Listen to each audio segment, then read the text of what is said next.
Tom Lee of Fundstrat Global Advisors joins us now. Tom, welcome. Thanks. So Bitcoin will be a safe haven?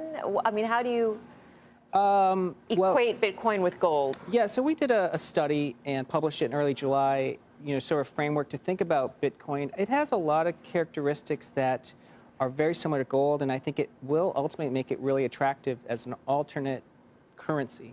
It's a good store of value. The encryption essentially and the distributed ledger not only sort of act as a way of protection, but it actually has an industrial use. It's essentially can be replacing a traditional payment platform. Mm-hmm. And I think that the supply of Bitcoin is starting to slow. In fact, within the next 2 or 3 years, the number of coins discovered or mined or rewarded will actually be slower than the amount of gold discovered. So Bitcoin will actually be a rarer unit than gold.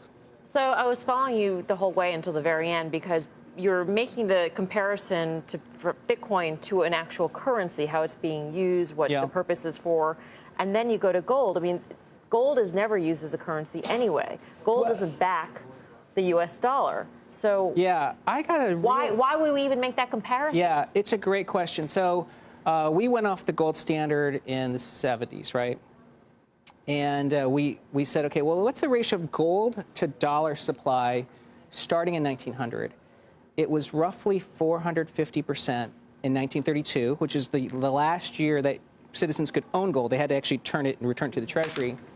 It was roughly 460% in 1973, and it's 460% today. The supply of dollars versus gold's actually been incredibly stable over time. There's periods where it rises and falls, but it's a good rule of thumb that it's going to be roughly 450%. So it means you can actually forecast gold 20 years from now, assuming what money supply would do. There's $7.5 trillion worth of gold out there. So gold dwarfs the amount of currency in circulation. And if Bitcoin captures 5% of that alternative currency, it's 25 to 50,000 a share per unit, per coin. Right. Karen, you've been investing in Bitcoin. Right. What's your rationale?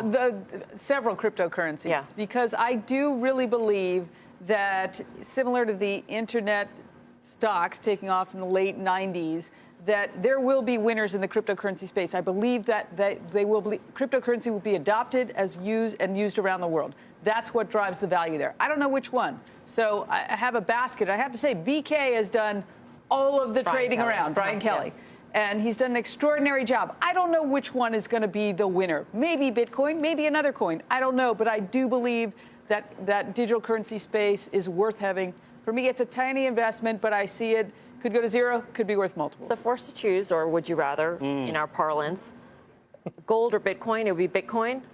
Yes, I think Bitcoin is a under-owned asset with potential for huge institutional sponsorship coming. Bitcoin or a basket of U.S. stocks? Between now and year end, it's easily Bitcoin. Ooh. Do you think Bitcoin will be the best performing asset or asset class, if we could even call it that, from now to year end? Yes, and I think it's because there's catalysts.